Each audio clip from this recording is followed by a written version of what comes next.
Welcome to the next chapter of As the Story Grows. I'm Brian Patton. Today I'm stoked to finally share my chat with John Ladd. John was in 710 Split, and he currently has a new project called Courage to Your Heart, as well as his merch company, Terminus Tees. John talks about his musical upbringing, signing with Screaming Giant, being courted by major labels, and transitioning out of music and into merchandise. John came prepared to tell his story, and I think listeners of this podcast will dig it. So sit back, relax, and enjoy this week's chat with John Ladd.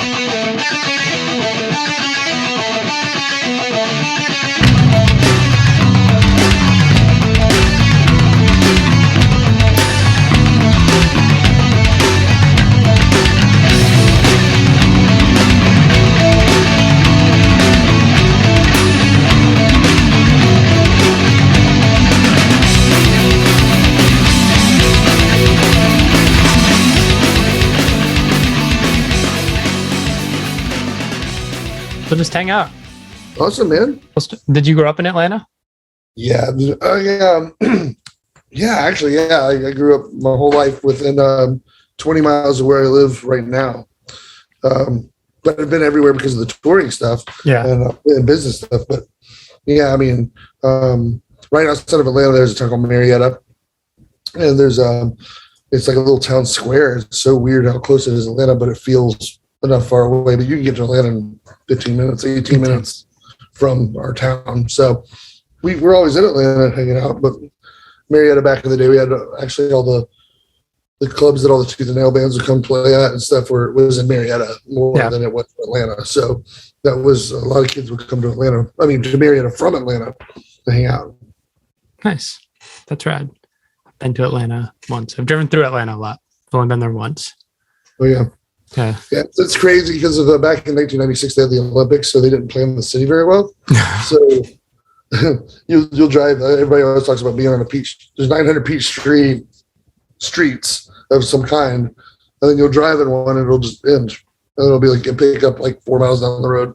Yeah. So, So my first job out of high school was a courier back then, and we didn't have GPS back then. We just had a beeper and a big green Georgia map. That was it. So it would tell you go to Peachtree, whatever. I'm like, oh, that should be around the corner. But 20 minutes later, I'm still trying to find the place, What got you into music? Man, I got me into music really was so strange. I remember listening to albums and just imagining what would it be like doing that. I mean, like remember I grew up listening to like Petra and like One Bad Pig and like all these things my parents would allow me to have, because we definitely grew up in the church scene growing up, and just thinking, man, like I want to go see Petra live, and I was just like, oh, I can, I was really young though, like, it was like something like DC Talk would play at Petra back then. Like back then, right. Styles of band, you'd see a rap band playing with kind of like this glorious metal band, and I was just like, and then through the church scene, kids started showing me stuff like I remember getting Mortification, which was like an old death metal Christian band, and then my mom threw away my Green Day CD, and then a kid at the church gave me Poking At Ya MXPX. He goes, "This is the replacement for that." And I'm like, that seemed like how the CCM kind of world was. They always had the replacement band. Yeah. Yeah, like if you like this band, then you'll like MXPX or whatever. You know what I mean? So it was like the Christian substitute.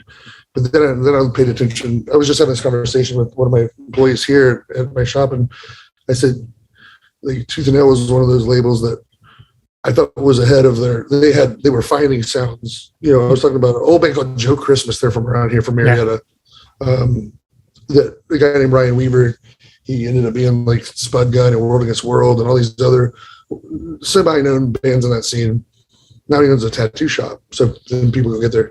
We got a couple tattoos from him. So it's like it's an interesting thing how many bands came out of this area. Yeah, and even we all know each other still, no matter what we're doing. Aside from there's a band on Solid State called Warlord, and now the guy's down the street making like illuminated signs, like open signs, but really cool. Like he did it but he made, I think, the sign for Ryan's tattoo shop. Nice. So and he's making like a one for our Terminus, my company Terminus now that I started. So it's weird. It's like we all kept in touch with like, what everybody's doing and still work together, Yeah. So. Yeah. It like seems like a big pool when you're young, and then like as you're old, it's so small and you're just like, oh, that person, oh, we're all friends now. And like, it's so weird. Yeah. It's been really fun. I mean, it's seeing everybody. It's all the same conversations. You remember when this happened? And then, all the different, talks about local stuff that happened all the way to in the Christian scene, what happened with. So it's cool. Always have that nostalgia kind of in your back pocket, Yeah. In our local bar, there's so much old music we listen to, and there's like, where you go in your app and you choose what you want to listen to. So somebody will sit there, we'll just be talking, and someone will sneak in like a Huntington song in the middle. We're like, who's playing the Honey, or who's playing Slick Shoes out of the, and everybody's trying to listen to like Wizzo and stuff like that. Yeah. There's these old punk rock kids in the corner listening to old Value Pack out of nowhere. Yeah. So it's fun. That's awesome. That's cool. Man. Yeah. When did you start playing in bands? Started playing in bands. Probably, I think this happened to a lot of people back then that was in the Christian-ish scene, where we were asked first of all, I went to an independent Baptist school. It's called Shiloh Hills Christian School. We had a song on our second album, or second bigger album, or whatever. No, our second album. It was called The Battle of Shiloh. It was one of our songs. Mm-hmm. And there's there was a Civil War here in the South, and is also the name of the school. So there's some double entendres in that song, kind of talking about my experience growing up in the independent Baptist. And independent Baptist is like so strict that the regular Baptists are like, dude, you got to settle down. You got to get out. So it was so intense. And so we were like, well, we want to start like a band. And they're like, well, what, you guys, me and my friend EC, and he's been my best friend ever since that school till now. Like me and him still hang out all the time. We were like, let's play some music. And then they were like, well, why don't you be like the worship band for the chapel or something like that? Or like, and then we did that a few times, and they were like, no, there's drums. You can't have drums in the church. You can't have, they were really strict on a lot of those things. So we ended up still playing on the side.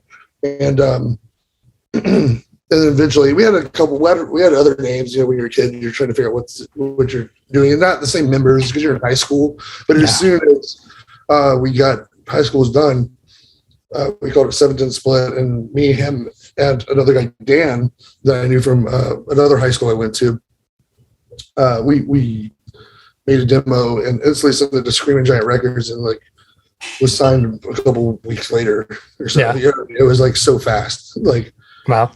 And then we recorded the album in a studio here in Atlanta, and that came out before the end of the year. So, or something like that. So it was a pretty quick process, from really it was about EC graduating high school because he was 2 years younger than me and Dan. So we were still playing on the weekends and stuff until he got out. But it's like as soon as he got out, like that was it. We were touring, and from around 2000, around that time, 1999 till 2005 or so, we pretty much toured nonstop. Wow. I remember change. Dan left the band eventually, and we were, jumped way in the future. We eventually were on New School Records, and we just kept touring. Even I tell people all the time, I got married in one of the years. we toured 9 months out of my first year of marriage. Wow. I was like, but my wife was always so supportive. I mean, she's been around, since we were, teenagers. Yeah. So she knew I wanted to do the band stuff. That's cool. Where'd the name 710 Split come from? So that's one of those things. But it's funny. First of all, there was multiple opportunities at times where we're like, should we change the name because it came from, it's a bowling term. Yeah. First of all. But the reason we chose that is we used to love all the Farrelly Brothers movies, and there was one called Kingpin. Mm-hmm. At the end, when Bill Murray and what was his name? The main guy in the movie, I forgot his name. But anyway, Woody Harrelson. Woody Harrelson. Yeah. I remember Bill Murray's like had a comb over that was like all swirled and like and crazy, and somebody got a 17 split, and the announcer was like, "Oh no, it's the dreaded 17 split." And we were like, "Oh, that sounded cool," like just the way he said that, and we're like, we should put that as a sample on the CD, and then we just forgot to put the sample. but that's where the name kind of came from. It just, I don't know, we just kind of ran with that. Yeah. But yeah, there was multiple times we were like, but our music was interesting because it was like we loved the metal stuff. The original guy, Dan, he liked more thrash and metal stuff. Me and EC like no effects and like more the melodic Fat Record style punk stuff. Yeah. So, and then the hardcore stuff too, like we liked all that too. So it was kind of, we weren't afraid to mix all that stuff together. It's funny nowadays hearing bands like 4 Years Strong and like A Day to Remember, and like not their formula is a little different than ours, but still we kind of, I felt like we were one of the first ones to kind of do that. Right. Yeah. 3-part harmonies 1 second and then a full breakdown the next. But we realized that the people loved it because the dynamic changed. Like you didn't. The kids would go crazy at our shows. It was nuts. We were just watching videos yesterday, kind of preparing for this today. I was just kind of like doing some nostalgia, watching all the videos that we had. I was like, dude, how did people not go to like their kids were beating the crap out of each other when we were playing and stuff. And it was just like, that's what kids went to shows to do and get really excited about going to shows. Yeah. They're like, I mean, there were kids that were like, we heard you were coming to our town, so we went to Hot Topic, bought your CD, and learned as many songs as we could before you got here. Yeah. Like, what? Like I haven't heard kids talk like that since then. You know what I mean? And it's just the kids were so hungry for good music back then because there wasn't YouTube and there wasn't Spotify in their pocket. Yeah.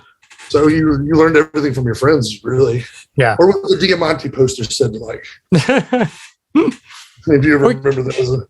Yeah, oh yeah, I remember those. Or you just buy everything from a label, like a reputable Christian label or whatever. Like you'd be just like, all right, well, I know Screaming Giant puts out shit I like, so we'll buy all of it.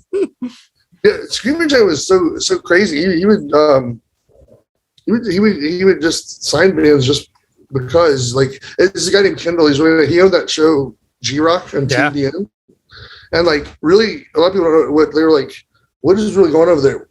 All he did, he was like a landscaper in Southern California. And from what I picked up, because we went on job sites with him a few times when we were out there just hanging out, and he was like installing, like wealthy people wanted palm trees. That's all he did. He was like, cool, I'll deliver 10 palm trees and they're $20,000 each. So boom, let's go record an album. Yeah. Like that's literally the guy was just like delivering palm trees so we could be punk rock and make albums. So that's what it was. And so but then he'd be like, oh, I just signed a rap band and I just signed a hip. He would just sign people he thought were cool. Yeah. But he was much older than all of us, you know what I mean? But he's a very nice guy. But then I don't even know why that label stopped, honestly. No one got dropped. It was like kind of like everyone was just like, I think everyone just got dropped because they stopped being whatever it was. I think the TBN dropped G-Rock from or something. And maybe that was the reason. I don't really know. No one ever told me. But so we were just like, well, what do we do? And we were just kind of touring around and started writing music. And at that time, those first 2 albums on Screaming Giant Records had Dan in the band. Now on the Force Beyond Strength, you said you listened to that. I played second guitar on that, even though I played bass, but on the recording, because at that point I'm learning to write more and like how to write and how I want things to sound. And then Dan ended up leaving to go, because I think he felt pressure from his parents to go to college and all that kind of stuff. So we were like, well, PC and I were like, let's for sure get 2 guitars now because we're writing more technical stuff that needs that sound. And really was a kid in my neighborhood we've just always been friends with, and his friend Aaron, we used to watch their band play. They had a band called Bang Up Job in our hometown. They would open for us. We're like, hey, you guys just want to be in some of this. So it was like a week later, they were in the band, and like it wasn't even like a big deal. It was just like it just was the new guys in the band, and it's crazy now. Jump way in the future, and I'm jumping around, but John Walker from 7 Split works here with me at Terminus. He's one of our account managers, and then Drew his bass player from Bang Up Job, which he's our media. He does like our web content. So like the amount of people in the band scene that works here with me at Terminus is kind of crazy. That's awesome. So Matt from Pacifico, I think you've interviewed him before. Yeah. Yeah. So I mean, we've got all these people that are from the Atlanta scene that work here. So, Yeah. That's awesome.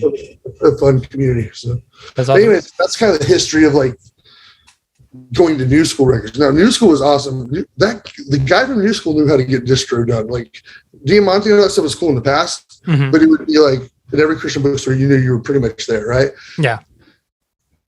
The guy from New School, he got us in the listening station. You remember back then when they used to have the CDs and you go and actually hear them? Yeah. We were in the Hot Topic listening station for 3 months straight. I don't know how he pulled that off. Like, so we were in all the media plays, Hot Topics, and all those kinds of things.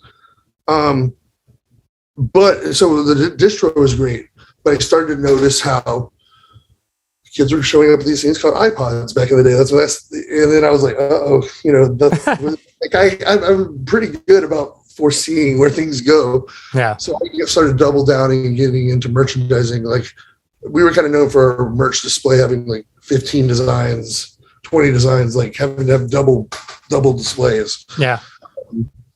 Because I knew CD sales were going to stop soon. It got to the point where we were like bringing our iPod to the show and buy t-shirts and I'll put every one of our albums on your iPod right now. Because back then they didn't have all the restrictions. You could just slide music right on the iPod like a hard drive. Yeah.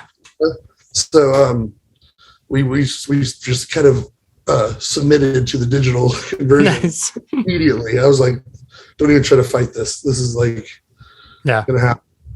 Because people were always like, oh, people want tangible stuff. And I know that's true, but also they don't. Like the CD sales dropped like crazy, Yeah. So, and eventually we stopped playing only because there's not really a hardcore reason to say other than like, I think, I think Josh Kimball said on your interview with him, something similar is like, we started noticing, I didn't like calling it emo punk stuff because it didn't sound like emo to me, but everybody called it like that mall emo that overtook. Yeah. And it was like, I mean, and not to say, and there's some good stuff in that scene. It's not that we didn't like that, but it was just so, it felt like now we're writing music for people to like us.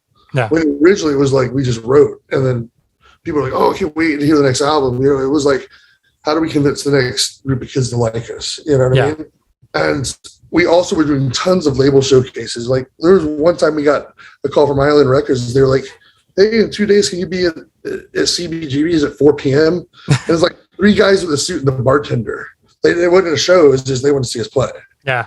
And they're like, down. They're like, thanks. And they're like, okay. So I guess we drive back to Atlanta now. You know what I mean? It's like, you just, so many of those things, or when we were out in LA you had to play all the best venues you'd ever think of. So that was fun playing those venues, especially at nighttime when when they did a showcase where they come see us at a regular show was the best. Yeah. We were on that one Dingy's, Huntington's, and Sidewalk Slam tour. We played Troubadour. Like Courtney Love and Winona Ryder was there watching us, just watching bands play. Drive Through Records was there scoping out bands. So it's like, and some other people from labels. Capitol was there watching. So that was a fun label showcase. It was at the Troubadour sold out show. I mean, that was great. But it's like you have these wonderful conversations with these labels. They're like, we're just trying to figure out like how you fit in what we're doing. It's always like you're there that close, to something happening. And I think that just wore down on people over time, and we just kind of stopped playing after that, And I had a side gig when we were home. I worked at a Pepsi's guerrilla marketing team and event marketing stuff. My background's more in all that marketing stuff. So I remember I was out doing that, and then I started getting vision of starting Terminus, which is the guy who made our band's T-shirts. I came to him and I was like, look, what if I stop the band, we can start a company and I'll do all the sales management, blah, blah, whatever. You do all the production, and then took it from me and him we have like 50 employees. He's much older than I bought him out a couple of years ago. So I own Terminus 100% now. about 50 employees, and it's just crazy rock and roll. Yeah. So it's fun to still be connected in the band scene, no matter what. I mean, there's much more than bands we print for, but I can look back and see how working with certain bands and stuff like that. Now they work with this person in the industry. We got some Mystery Science Theater reboot jobs because of some people in the music industry, and nice. Thrice. We were really good friends with the band Thrice back in the day. And out of nowhere, they called me on a Friday night. They're like, "Dude, we're playing the Master in Atlanta tomorrow. Can you do like 5,000 shirts for me overnight?" And I'm like, "Yep, let's do it." I own a bunch of really fast automated machines for that reason. Yeah. I learned that like bands, when we were on tour and you run out of merchandise, you can call your printer and be like, "Hey man, we had a really good show. Stores had a great night. Can we get more merch?" And then you get punished with late fees. So it felt like I didn't like that feeling when I was in a band. So we made certain deals with bands and stuff like that. Like, call me whenever you want and no rush fees, no nothing. I know what it's like being in a band. Yeah. And the guys we work, we just get it done. Yeah. We get out on the road. But it's funny how just to see how things domino effect, and eventually, because we did it with this, we did all the John Mulaney tour merch for his comedy tour, but I got that from a drummer from a band that I knew because he was running sound for him or something like that. That's rad. So it's great to see the like I said, it continues, working with people, and my big thing is I was really good. I didn't know what a CRM was. A lot of people don't know what that is in business, but it's like a living, breathing Rolodex basically is what it is in business. But back then I just would keep a black book of everybody I got in touch with. Mm-hmm. Like some way to like, what's their phone number? Just not so many people. It's funny how many people didn't have emails back then. Yeah. I looked through the other days, it's a lot of Hotmails and AOLs. Yeah. Like, a couple of Yahoos started popping up. So, but just finding people and being like, really just hunting them down on Facebook or LinkedIn and be like, cool, found this guy. Wow, we're all old now. We look different. So, yeah, man, it's interesting to see how the path goes from, I was just playing music in my mom's basement, and in some intrinsic way I own a company now and they're all connected. Yeah. You know what I mean? It's a little, you're really cool to stand back and look at that. Like a timeline is just out of control. So fun. Yeah, it's cool. It's interesting to see like where people, when they leave like playing in bands is like a semi full-time job, like what they go into, and like a bunch of people get into like merchandise and design t-shirts and stuff, and it's cool. Well, in EC he was the for years he was the tour manager, production manager for T-Pain. Like, so a lot of people ask why we would do random, we did a random like show a while ago. We used to do a lot of shows at Andrew WK. A lot of he's on. See, Island would put us out with some of their bands. They would request us to play or send us out with their bands because we were in that phase when Fall Out Boy and Thrice got signed to Island and Thursday. Yeah, there was phase 2 about to happen let's sign a bunch of Warped Tour style bands kind of phase, right? And so that's what we were in, was in that phase 2 kind of consideration, I guess you would say. Yeah. And of course, there was nothing official other than when we went on tours and stuff. We had agreements there, but it's not like I had a contract, but that was part of the deal. Like you're seeing how you do basically and how to market you, and so they put us out with Andrew WK on some stuff, and that guy's crazy. First of all, like in a good way. Like that guy is like the nicest person, and he's not. And people think it's not a show. You know what I mean? It's like hanging out with him like late after shows and stuff. It's him. That's him. He's a unique person. Great philosophy. Like me and him would talk about the craziest stuff. Just to open my mind to some really neat stuff. But it was being out with people like that was really rewarding, because when he came back to town recently, he asked for us to play. He didn't know we were breaking. He was like, "Hey, you're still together, breaking up, whatever." And it so happened EC didn't have a T-Pain tour during that time, so we got to play open for him again. There's a new venue here, and the sound guy was one of our friends at that venue, and he knows light like programming and stuff like that. So while they were running the show, there's about 1,000 people there, sold out show. And during our set, he knew all like our songs. He could play some of them, but he was programming the lights to the breakdowns and stuff like that. And usually, we were used to playing, some venues with just one light on you. You know what I mean? Or sometimes like a church gym with like those big beaming lights on you, and you're like, oh man, this is rough. But then go back and see this is like lasers are firing all over the place and time with our breakdowns and stuff. I'm like, man, that was fun. It was fun having a show like that, a reunion show that was like better than most shows. Yeah. And you're doing it for fun. There's no reason to other than fun to do it. Yeah. Like kids flew in from all over the United States to watch us play that night. That's wild. I was just it was one of the best nights I've had in my life by far. Yeah. Yeah. That whole time of music, going backwards, was so weird because it was there was this pop punk rise with Blink and Phoenix TX and the drive through newfound scene. And then it very quickly, it went up and went down. And that second wave emo came in, and there were bands like Thrice and Thursday who were just how did hardcore bands get on major labels? And then there was the Fall Out Boys and everything that they inspired, and white belts at Hot Topic and stuff. And it was the Christian scene was just a hair behind on the punk scene, and they signed tooth and nail signed all those bands, and they one album, and then they're we don't know what to do with any of these bands. Right. Yeah. It was neat. It's funny to see how some of them did go. I mean, there was random bands people might not remember much. They put out, like you said, just one album. Off the record.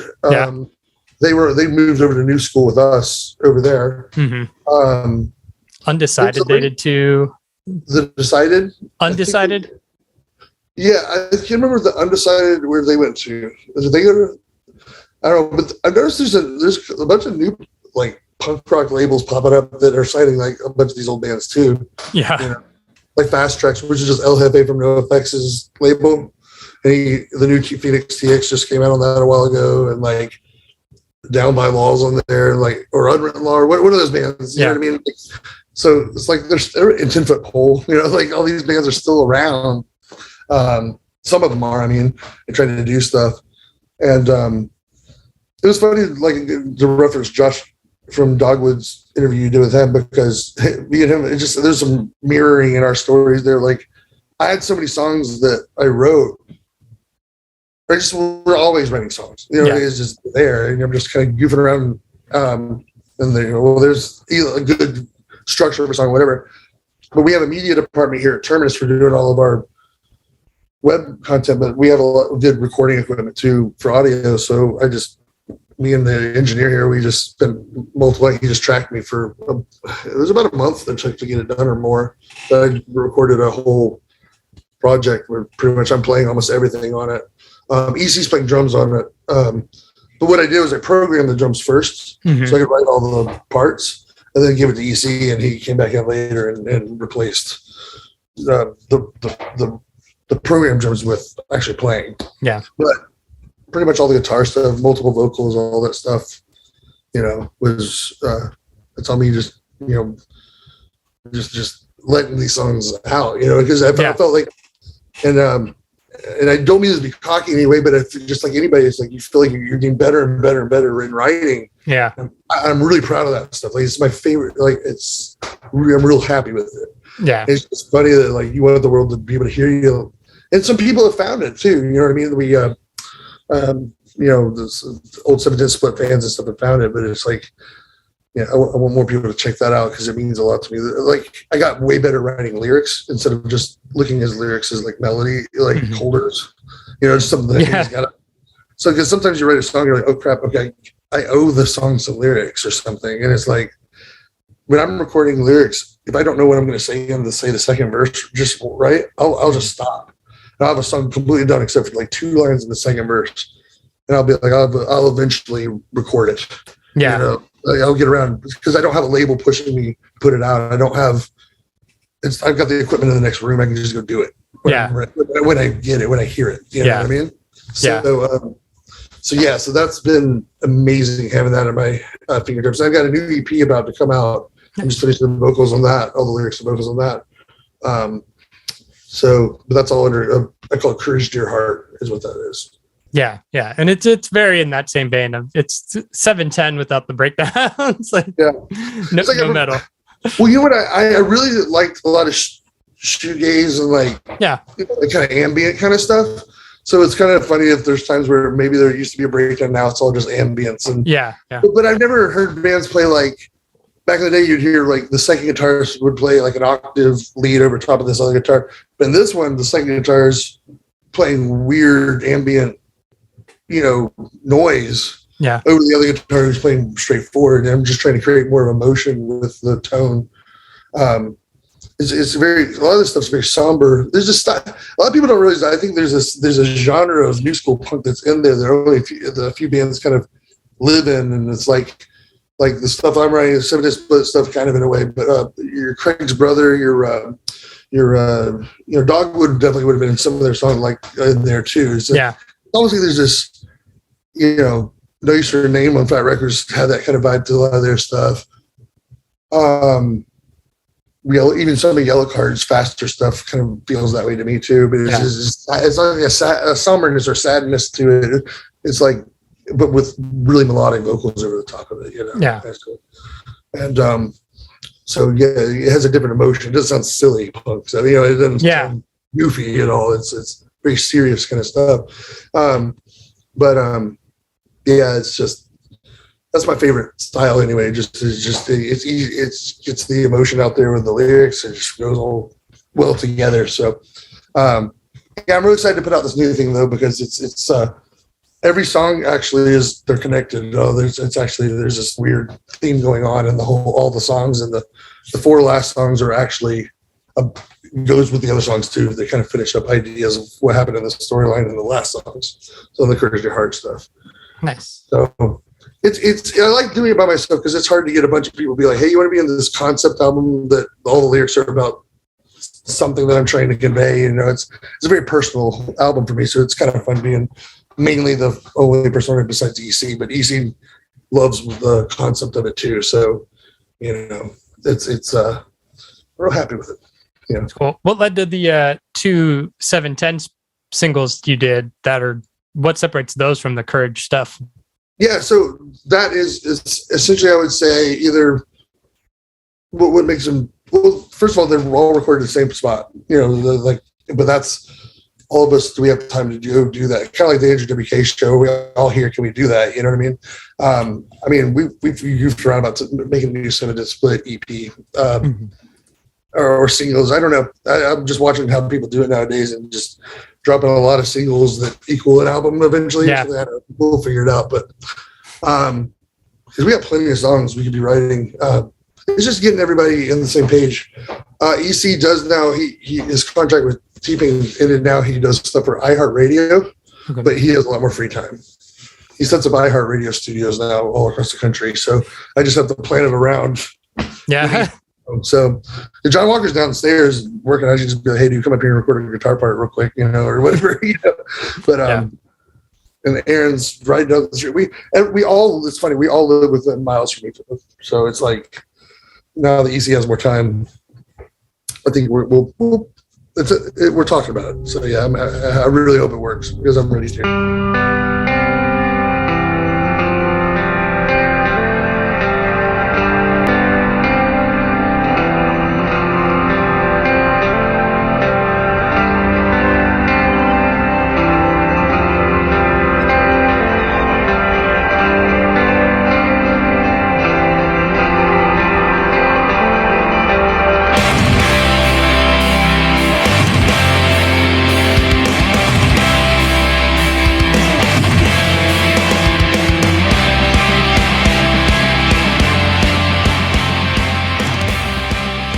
Yeah, I mean, just anybody who is interested, like I said, it's Courage Your Heart.